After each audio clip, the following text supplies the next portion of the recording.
Hola, bienvenidos a un nuevo capítulo de nuestra asignatura Análisis de Señales. Hoy comenzamos con el capítulo número 6 de representación y análisis de sistemas lineales e invariantes en el tiempo en el dominio de la frecuencia.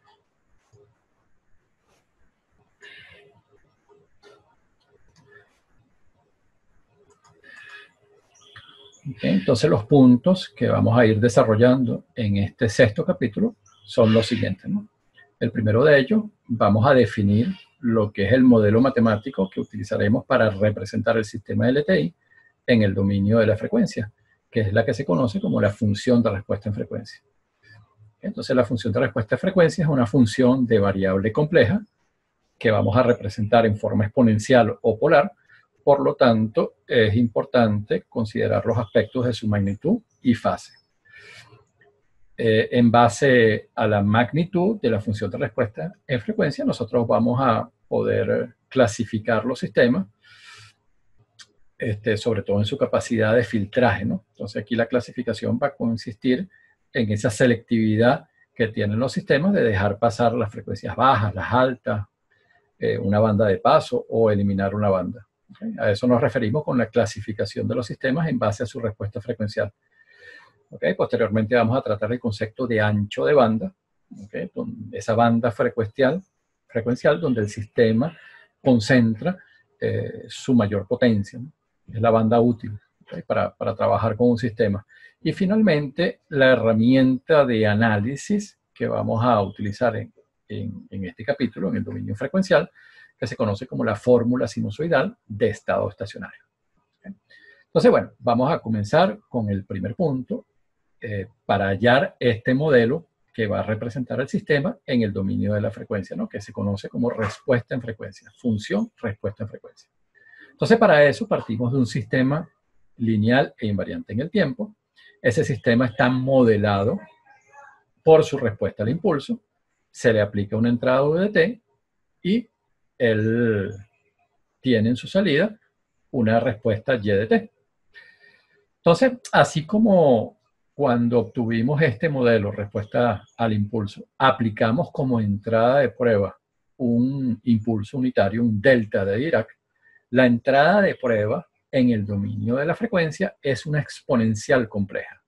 Es esta entrada, la exponencial compleja, que va a suscitar toda la teoría de respuesta en frecuencia. ¿Okay? Entonces, eso es lo que tenemos, un sistema LTI modelado por su respuesta al impulso y le aplicamos a la entrada una exponencial compleja. Podemos calcular la respuesta empleando la integral de convolución. Entonces recuérdense que la operación de convolución es conmutativa. Entonces nosotros podemos reflejar y desplazar tanto la respuesta al impulso como la entrada. Ahora escogemos reflejar y desplazar la entrada porque conocemos la forma analítica de la entrada. Es una exponencial compleja.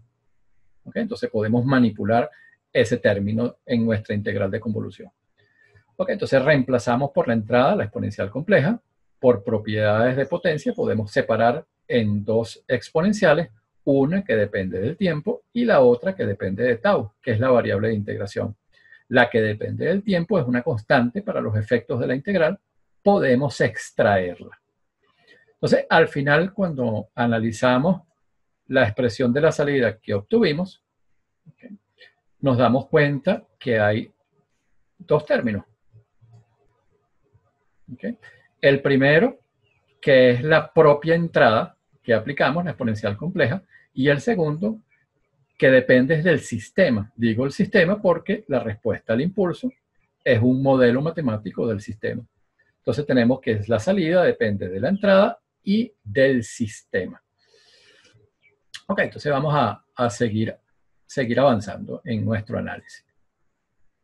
Entonces llegamos a esta integral que tenemos aquí arriba, una integral cuyos límites de integración son los más generales posibles, ¿no? De menos infinito a infinito. Entonces vamos a comenzar ahora a incorporar elementos prácticos. El sistema va a ser causal, ¿no? Y si el sistema es causal, su respuesta al impulso es nula para instantes de tiempos negativos.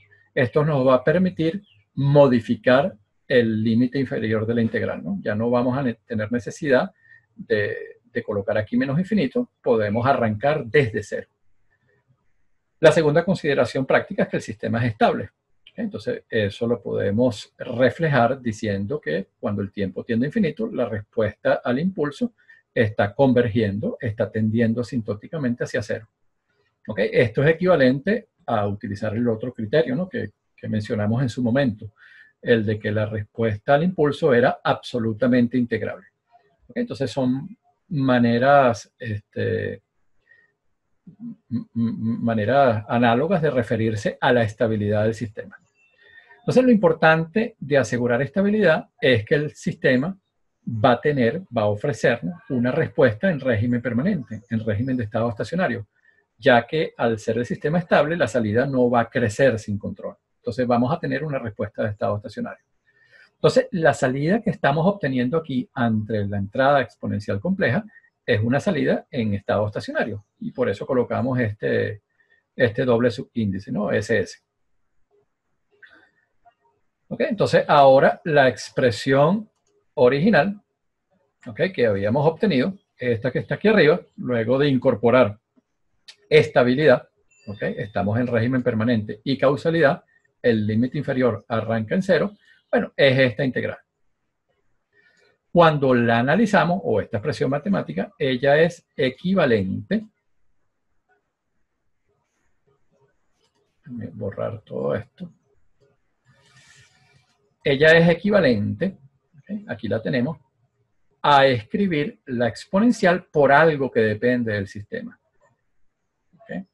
Y esta función, que es una función de variable compleja y que depende de la frecuencia, que obtenemos integrando entre 0 e infinito la respuesta al impulso por esta exponencial compleja, es lo que se conoce como función de respuesta en frecuencia. ¿Okay? Entonces, h de j omega es la función de respuesta en frecuencia que se obtiene integrando la respuesta al impulso, ¿no?, entre 0 e infinito. Entonces, esta es una función de variable compleja, depende de j, ¿no?, la cantidad imaginaria. Y por supuesto, cuando resolvamos esta integral, ella va a quedar en términos de la variable frecuencia. Ok, entonces, en definitiva, tenemos lo siguiente. Cuando trabajamos en el dominio del tiempo, el sistema lineal invariante en el tiempo se puede modelar, se puede caracterizar por su respuesta al impulso, mientras que si estamos en el dominio de la frecuencia, el sistema LTI, lo podemos representar vía la función de respuesta en frecuencia. ¿Okay? Entonces tenemos un modelo matemático temporal y un modelo matemático frecuencial. Vamos a tratar ahora, a continuación, de conectarlo o conectar esta nueva representación en el dominio frecuencial con otras que conocemos. Ya sabemos cómo pasar de h de t a h de j omega.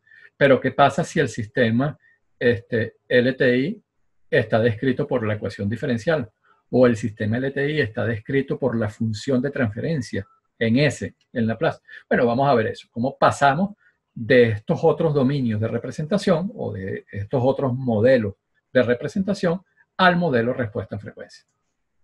Entonces, lo primero, si estamos en Laplace y conocemos la función de transferencia del sistema y queremos ir al dominio de la frecuencia, esto es muy simple.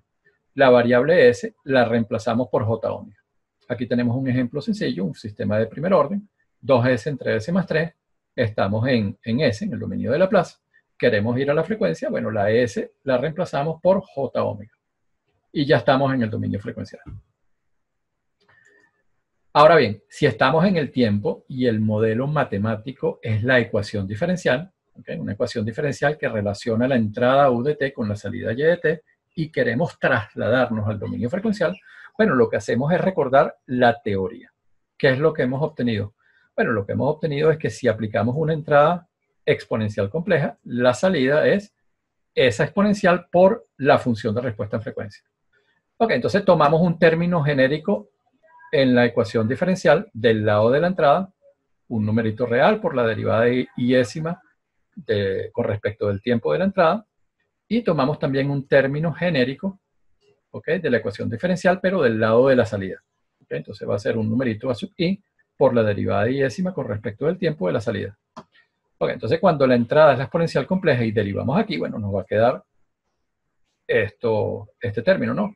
B sub i, j omega, potencia i por la exponencial compleja. Mientras que si derivamos aquí con respecto a la salida, recuérdense que la salida es la exponencial por la función de respuesta en frecuencia, al final nos va a quedar esto que está acá, ¿no? El numerito real a sub i, j omega elevado a la i, la exponencial por la función de respuesta en frecuencia. Entonces, nosotros estos términos del lado de la entrada y del lado de salida los vamos sustituyendo en la ecuación diferencial. Entonces, al final, a lo que vamos a llegar es a esta expresión que aparece acá.